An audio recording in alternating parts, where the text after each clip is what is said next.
सर्वप्रथम सर्वांना श्री स्वामी समर्थ. स्वामी महाराजांच्या कृपेने तुमच्या सर्व चांगल्या इच्छा पूर्ण होत ही स्वामींचरणी प्रार्थना करते आणि आजच्या व्हिडिओला सुरुवात करते. तर उद्या 15 जानेवारी 2025 उद्या करीचा दिवस आलेला आहे, म्हणजेच किंक्रांत. काही ठिकाणी कर म्हटली जाते, काही ठिकाणी किंक्रांत असेही म्हटले जातात. तर या दिवशी काय करावं, काय करू नये, संपूर्ण माहिती आजच्या व्हिडिओमधून जाणून घेणार आहोत. व्हिडिओ शेवटपर्यंत बघा, कुठंही स्किप करू नका. चॅनलवर नवीन असाल कृपया आपल्या चॅनलला नक्की सबस्क्राईब करा. कमेंटमध्ये जरूर लिहा श्री स्वामी समर्थ. तर उद्या 15 तारखेला करीचा दिवस आलेला आहे, किंक्रांतीचा दिवस. बघा 13 तारखेला भोगी झाली, मकर संक्रांत आज झाली आणि उद्या करीचा दिवस. बघा 3 दिवस कुठं आले आणि कुठं गेले. तर उद्या करीचा दिवस आहे. महिलांनो लवकर उठायचं आहे. जसं आपण भोगीला संक्रांतीला तशीच आपल्या घराची स्वच्छता करायची आहे आणि करीच्या दिवशी आवर्जून आंघोळीच्या पाण्यात तुम्हाला तुरटीचा खडा टाकायचा आहे. नक्की हा उपाय करा. कसलीही नकारात्मकता असेल तुमच्या मागे, शत्रुपीडा असेल, नष्ट होईल. अगदी लहान लेकरं असेल, मोठी व्यक्ती असेल, प्रत्येकाने आंघोळीच्या पाण्याचा हा उपाय नक्की करा. तुरटीचा हा उपाय जर केला तर 100% सांगते, जी काही नकारात्मकता असेल ती संपूर्णपणे नष्ट होईल. आंघोळीनंतर आपल्या घरातल्या देवी देवतांची सुद्धा छान अशी पूजा करायची आहे. तुम्हाला जर देव घसायचे असतील, उद्या स्वच्छ करायचे असतील तर उद्याचा दिवस खूप छान आहे. असं नाही की कर आहे, किंक्रांत आहे म्हणून काही करायचंच नाही आपण. तर करीच्या दिवशी आपण देवांना सुद्धा स्वच्छ करू शकतो आणि आपल्या आंघोळीचा पाण्याचा उपायसुद्धा नक्की करा. देव स्वच्छ करा, छान अशी देवपूजा करायची आहे. त्यानंतर आपल्या घराची नीट छान आवराआवर करा. अगदी स्वच्छ घर टापटीप करायला हवं. जी अडगळीच्या वस्तू असेल तर टाकून द्यायच्या आहे आपण. ज्या वस्तू आपल्याला लागत नसतील, ज्यामुळे घरात नकारात्मकता निर्माण होते, त्या सरळ टाकून द्यायच्या आहे. त्याचबरोबर उद्या घराची फरशी पुसताना या 2-3 वस्तू पाण्यात आवर्जून टाका. स्वच्छ पाणी घ्यायचं आहे, त्यामध्ये गोमूत्र, चमचाभर गोमूत्र टाकायचं आहे, चिमूटभर हळद टाकायचं आहे, थोडंसं जाडं मीठ, खडं मीठ टाकायचं आहे आणि छोटासा खडा तुरटीचा टाकायचा आहे. एखादी कापराची वडी काढून टाकली तरीही चालेल. बघा महिलांनो, कितीही नकारात्मकता असू द्या, तुमच्या घरात अलक्ष्मी असेल, पैसा टिकत नसेल, घरात इतकी किरकिर लागलेली असेल की अशांतता पसरलेली असेल, तुमच्या मनासारखं काही घडत नसेल, तर उद्या आवर्जून हा उपाय करा. महिलांनो, आपल्या फरशी पुसायच्या पाण्यात, मग मेड येत असेल तुमच्याकडं, बाई कामवाली ताई, तिला जरी हे पाणी तयार करून दिलं तरीही चालेल, किंवा तुम्ही स्वतःच्या हाताने ही अशा पद्धतीने फरशी पुसली तरीही चालेल. तर गोमूत्र, गंगाजल असेल गंगाजल टाका, त्याचबरोबर हळद टाका, तुरटीचा खडा, जाडं मीठ आणि एखादी कापराची वडी. बघा नावाला सुद्धा वास्तुदोष असेल, तुमचं घर भाड्याचं असो किंवा स्वतःचं, प्रत्येक महिलेने हा उपाय आपल्या घराची फरशी पुसताना या वस्तू आवर्जून टाकायच्या आहे. आता मकर संक्रांती म्हटली की आपण सर्वच महिला रथसप्तमीपर्यंत आपल्या घरात हळदी कुंकवाचा कार्यक्रम करत असतो, वाण लुटत असतो. तर वाण लुटताना, हळदी कुंकवाचा कार्यक्रम करताना हा रथसप्तमीपर्यंत, आज बऱ्याच महिलांनी मकर संक्रांतीला घरात सुवड पूजन केलेलं असेल, हळदी कुंकू केलेलं असेल, सुख सौभाग्य प्राप्त व्हावं, पतीच्या मागील जी काही इडापिडा निघून जावी असं आपल्याला वाटतच असतं. प्रत्येक महिलेला वाटतं आपल्या पतीला प्रत्येक कामात यश मिळावं, आपल्या घरात भरभराट व्हावी, लक्ष्मी नारायणाची अखंड कृपा आपल्या घरात राहावी, इडापिडा नकारात्मकता निघून जावी, यासाठी आपण रथसप्तमीपर्यंत हळदी कुंकू करत असतो. सुख सौभाग्यात वाढ व्हावी, आपल्या पतिदेवांना आरोग्य दीर्घायुष्य मिळावं म्हणून हे हळदी कुंकू आपण करत असतो. तर प्रत्येक महिला आपल्या परीने हळदी कुंकू करत असते. तर आता बघा उद्या करीचा दिवस आहे, किंक्रांतीचा दिवस आहे. महिलांनो, चुकून सुद्धा मी म्हणत नाही करीचा दिवस हा वाईट आहे, पण या दिवशी आपल्या शास्त्रानुसार, म्हणजे आपले पूर्वजसुद्धा अशी मान्यता होती की करीच्या दिवशी शुभ गोष्टी काही करू नये. कुठली मोठी वस्तू तुम्हाला घ्यायची असेल तर ती आपण घेत नाही. गृहप्रवेश असेल, कुठल्या कामाची सुरुवात असेल तर या दिवशी वर्ज्य करतो. म्हणूनच उद्या तुम्हाला लहान मुलांचं बोरनान करायचं असेल तर उद्या टाळून द्या. पुढील दिवशी केलं तुम्ही तरीही चालेल. तुम्हाला हळदी कुंकू करायचं असेल, उद्याचा दिवस टाळून द्यायचा आहे आणि मग पुढील दिवशी करायचं आहे. तर बऱ्याच महिलांना मग असा प्रश्न पडतो की रथसप्तमीपर्यंत कोणते शुभ दिवस आहे ज्या दिवशी आपण हळदी कुंकू करू शकतो. तर बघा, उद्याचा दिवस सोडला तर अगदी संपूर्ण रथसप्तमीपर्यंत हे शुभच दिवस आहे. फक्त 29 तारखेला तुम्ही पौष अमावस्येला हे करायचं नाही, हळदी कुंकू करू नका. बाकी सर्वच दिवस अगदी शुभच आहे. 28 आणि 29 तारखेला, 28 जानेवारी आणि 29 जानेवारीला आपल्याला घरात हळदी कुंकू हे करायचं नाही. बाकी संपूर्ण दिवस हे शुभच आहे. 26 जानेवारी आहे, आता 19 जानेवारी आहे. परवा बघा संकष्ट चतुर्थी आलेली आहे, अतिशय शुभ दिवस आहे. 1 फेब्रुवारी अतिशय शुभ दिवस आहे. 2 फेब्रुवारी अतिशय शुभ दिवस आहे. वसंत पंचमी 1 फेब्रुवारीला श्री गणेश जयंती, बाप्पाचा जन्मदिवस. म्हणजे तुम्हाला जेव्हा हळदी कुंकू करायचं ना रथसप्तमीपर्यंत तुम्ही करू शकता. फक्त उद्याचा करीचा दिवस, किंक्रांतीचा दिवस आणि 28 जानेवारी आणि 29 जानेवारीला पौष अमावस्येचे हे 2 दिवस जर सोडले, 2-3 दिवस, बाकी रथसप्तमीपर्यंत तुम्ही महिलांनो कधीही आपल्या घरात हळदी कुंकवाचा कार्यक्रम करू शकतात. लहान मुलांचं बोरनान करायचं असेल तुम्हाला, ते सुद्धा तुम्ही रथसप्तमीपर्यंत अतिशय आनंदाने उत्साहाने करू शकता. फक्त उद्याचा दिवस आणि 28 आणि 29 जानेवारी हे अमावस्येचा दिवस जाऊ द्या. बाकी संपूर्ण दिवसच, सगळेच दिवस शुभच असतात. पण एक आपण मानत असतो शास्त्रानुसार, म्हणून सांगते परंपरेनुसार, म्हणून हे दिवस वर्ज्य करा. बाकी सर्व दिवस हे शुभच असतात. आपले स्वामी आपल्या पाठीशी आहे तर आपल्याला सर्व काही शुभच आहे. तर आता उद्या करीचा दिवस आहे, आपली परंपरा आहे म्हणून मी तुम्हाला सांगत आहे. करीच्या दिवशी कुणाशीच कटकट होणार नाही याची काळजी घ्यायची आहे. महिला असो, पुरुष दादा असो, अगदी ज्यांना कळतं, विद्यार्थी असेल त्यांनी सुद्धा मौन धरून घ्यायचं आहे. कधीच कुणाशी वादविवाद घालू नये. पण असं म्हणतात की करीच्या दिवशी जर एकदा आपल्या घरात किंवा आपल्या मागे कटकट लागली, किरकिर लागली की मग वर्ष किटकिटमध्ये अपयशाकडंच आपल्याला घेऊन जातं. म्हणून उद्याचा दिवस खूप आपल्याला पाळायचा आहे. मौन धरून घ्या. तुम्ही घरात असू द्या, बाहेर जाल किंवा ऑफिसला जाल, जिथं तुमचं पटत नाही, ज्यांच्याशी वादविवाद होतात किंवा विनाकारण त्रास देणारे पण या जगात काही कमी नसतात, म्हणून त्या लोकांपासून 4 हात उद्या लांबच राहायचं आहे. कटकट होणार नाही याची काळजी घ्या. अशा ठिकाणी जाणं टाळून द्या उद्या, म्हणजे आपला वादविवाद होणारच नाही. आणि मौन धरायचं आहे. घरात पती पत्नीने तर अजिबात नाही, पती पत्नी असू द्या किंवा घरातली व्यक्ती, शांतता राहील ना आपल्या घरात तेवढं बघा. उद्या महिलांनो, एक स्वामी चरित्र सारामृताचा पाठ जर झाला ना तुमच्याकडून, दिवस रात्र बघू नका, केव्हाही झाला, अगदी रात्रीच्या 12पर्यंत तुम्ही वाचन केलं ना तरीही चालेल. उद्याचा दिवस काही वाईट नाही. स्वामींना अमावस्या असो, पौर्णिमा असो, कसलेच नियम नाही. स्वामी सेवा करताना कसलेच नियम नाही. नामस्मरणात राहा उद्या. श्री स्वामी समर्थ, श्री स्वामी समर्थ. कुणाशी न बोलता जर आपण हा मंत्र जपला तर या मंत्राचा इतका लाभ होईल आपल्याला की स्वामी प्रत्येक क्षणी, अगदी सगळ्यांनी साथ सोडली ना पण स्वामी आपली साथ कधीच सोडणार नाही. म्हणून नामस्मरणात राहा. बाकी लोक तुमच्याबद्दल काय बोलताय काय नाही, अजिबात नाही. सगळं सोडून द्या. उद्या करीचा दिवस आहे, आपल्याला शांत राहायचं आहे.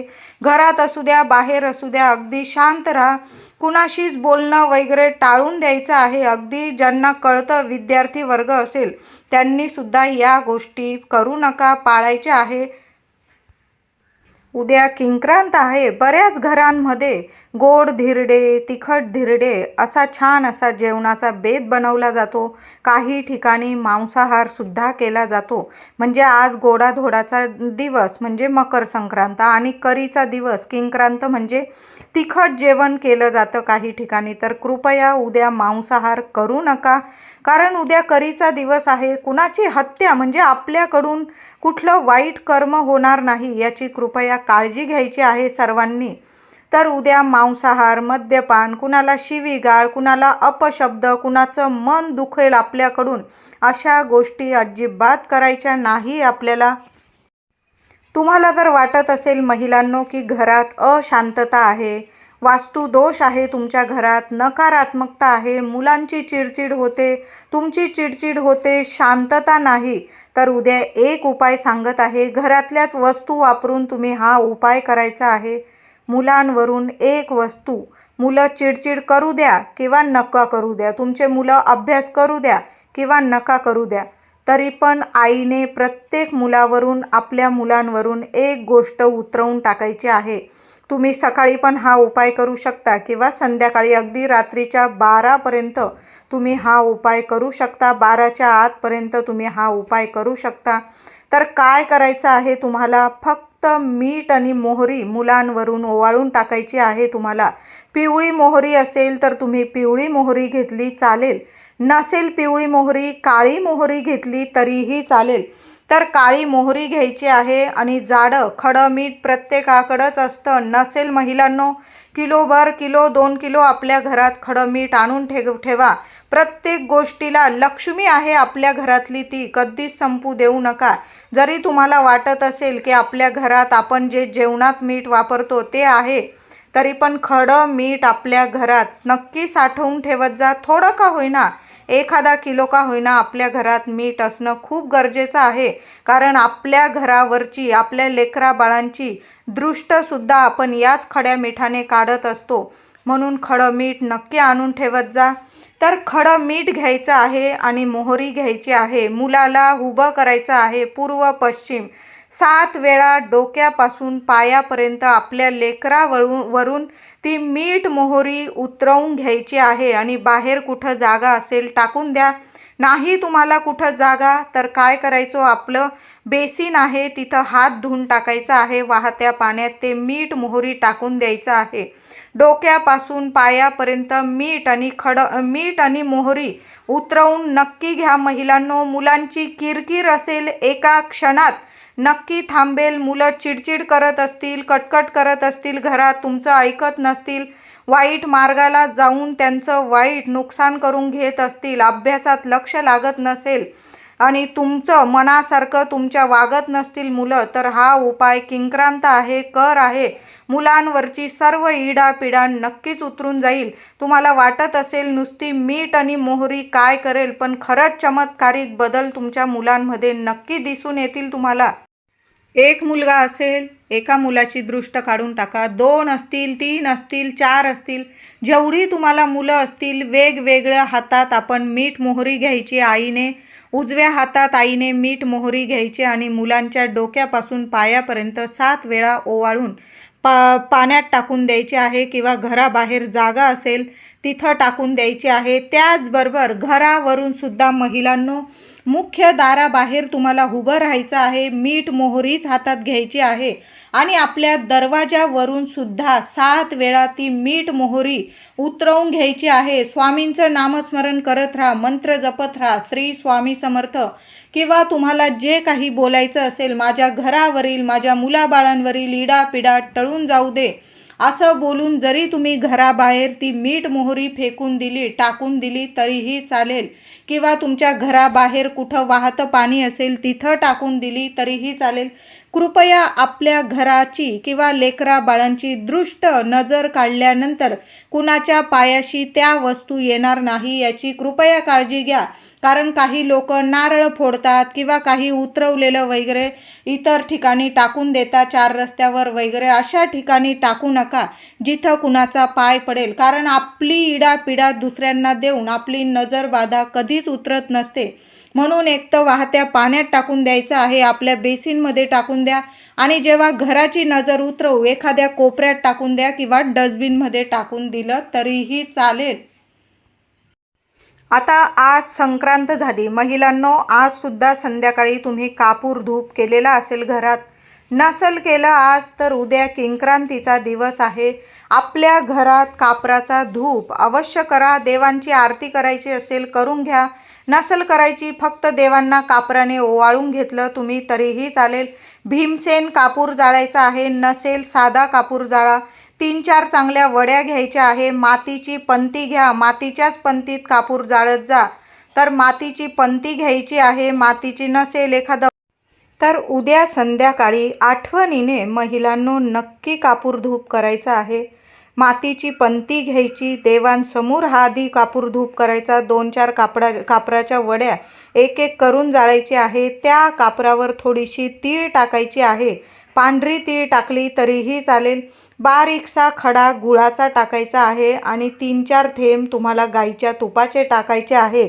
संपूर्ण घरात कान्या कोपऱ्यात हा धूर फिरवायचा आहे. कशाला नावाला सुद्धा नकारात्मकता तुमच्या घरात उरणार नाही. जे भांडण तंटे असतील तुमच्यामध्ये गोडावा निर्माण होईल. पती पत्नी असू द्या किंवा इतर व्यक्ती, तुमचं जर मतभेद असतील, एकमेकांशी पटत नसेल विनाकारण किंवा शत्रू त्रास असेल तुम्हाला, तर नक्कीच सांगते या गोष्टीमुळे, या कापूर धूपमुळे घरात खूप चमत्कारिक बदल दिसून येतील. तर उद्या किंक्रांत आहे, संक्रांतीची किंक्रांत खूप महत्त्वाचा दिवस आहे. घरातली नकारात्मकता, कटकट, किरकिर, चिडचिडपणा संपूर्ण नष्ट करण्याचाच हा दिवस आहे. शत्रू नष्ट करण्याचा हा दिवस आहे. तर संध्याकाळी 6:30 ते 7:30 या दरम्यान लक्ष्मी येण्याची ही वेळ असते. तर या वेळेत आपल्या घरात हा कापूर धूप करायचा आहे. माझ्या काही मैत्रिणी ऑफिसला गेलेल्या असतील, बाहेर गेलेल्या असतील, तुम्ही बाहेरून येऊन जरी केला हा धूप, अगदी रात्री 9-10 वाजले तरी पण उद्या हा कापूर धूप आपल्या घरात झालाच पाहिजे. तर मातीच्या पंतीत 4-5 कापराच्या वड्या, त्यावर चिमूटभर पांढरी तीळ, त्यावर थोडासा बारीक आपला गुळाचा खडा आणि 4-5 थेंब गाईच्या तुपाचे असा संपूर्ण धूप पसरवायचा. जास्त कापूर लागला 5-6 वड्या जाळा, पण संपूर्ण घरात, अगदी घर स्वतःचं असो भाड्याचं असो, पण हा कापूर धूप झालाच पाहिजे. घर लहान असो किंवा मोठं, प्रत्येक खोलीमध्ये हा धूप पसरवायचा आहे. तुम्हाला जास्त कापूर लागला, जास्त गूळ लागला, तीळ लागली, तूप लागलं चालेल, पण आपल्या संपूर्ण घरात हा धूर फिरलाच पाहिजे. बघा, मुलांची सुद्धा प्रगती व्हायला लागेल. मुलांमध्ये, तुमच्यामध्ये गोडावा निर्माण होईल. काही वेळा काय होतं ना, मुलं मोठी होतात, आई वडिलांशी बोलणं बंद करतात काही ना काही कारणावरून. मग लग्न झालेली मुलं असू द्या किंवा वयात आलेली नोकरी करणारी, काही ना काही खटक्या उडतात मुलांच्या किंवा आई वडिलांच्या. मग अशावरून बोलणं बंद होते, मतभेद होतात, विनाकारण कटकटी होतात. सगळं घरात असतं, सगळं असतं, पैसा, सुख, शांती, पण आपल्या लेकरा बाळांबरोबर जर आपण बोलत नसेल किंवा लेकरं बाळं आपल्याबरोबर बोलत नसतील किंवा पती पत्नीमध्ये वादविवाद असतील, मग त्या सुख शांतीचा काय बरं मग फायदा. म्हणून आपल्या घरात सर्वांनी एकमत राहावं, एकजीव करून राहावं. सगळे कसे सुख शांतीत आनंदात हसते खेळते राहावं. प्रत्येकाला वाटतं, प्रत्येक महिलेची हीच इच्छा असते. काही वेळा काय होतं, वडिलांमध्ये मुलांमध्ये मतभेद होतात, मग मधल्यामध्ये जी आई असते तिचे खूप हाल होतात. मग अशा वेळी महिलांनो उद्या असा धूप नक्की करा. संक्रांतीची किंक्रांत आहे, असा गोड धूप जर तुम्ही तुमच्या घरात केला तर नावाला सुद्धा मतभेद उरणार नाही. शत्रुपीडा नष्ट होऊन जाईल, नकारात्मकता नष्ट होऊन जाईल. तुमच्या उंबरठ्यावर सुद्धा कुठली नकारात्मकता किंवा वाईट शक्ती करणी भानामती असेल, कुणी काही करत असेल, नावाला सुद्धा उंबरठ्यावर सुद्धा सावली सुद्धा उभी राहणार नाही. म्हणून असा धूप उद्या नक्की करायचा आहे. घरातले सर्व मतभेद त्या क्षणी संपून जातील. तर अशा पद्धतीने आपल्या घरात हा धूप महिलांनो नक्की करा. महिलांना काही 4 दिवस वगैरे असतील तर माझ्या दादांनी जरी असा धूप केला काहीही हरकत नाही. घरातल्याच वस्तू जाळून हा धूप करायचा आहे. धूप करताना श्री स्वामी समर्थ किंवा तुम्ही ज्या देवांचं नामस्मरण रोज करतात, मंत्र जपतात, तो मंत्र जपला तरीही चालेल. आपल्या कुलदेवीचा मंत्र जपला तर अतिशय उत्तम. तो मंत्र जपा, स्वामींचा मंत्र जपा, पण आपल्या घरात असा धूप नक्की करा. उद्या कुणाचीच निंदा नालस्ती करू नका, कुणाच्या तोंडाशी लागू नका, म्हणजे कुणाशी बोलणं होईल, त्यामुळे वादावाद होईल. अशा गोष्टी आपल्याला टाळायच्या आहे. त्याचबरोबर घरात शांतता राहील ती गोष्ट तर नक्की पाळायची आहे. आणि आपल्या मुलांवरून, मूल लहान असो मोठं असो, मीठ मोहरी उद्या उतरवून नक्की टाका. घरावरून सुद्धा मीठ मोहरी उतरवून टाका. घराला, मुलाबाळांना लागलेली नजरबाधा असेल एका क्षणात उतरून जाणार आहे. व्हिडिओ आवडला असेल लाईक करा, शेअर करा, चॅनलला कृपया सबस्क्राईब करा. धन्यवाद.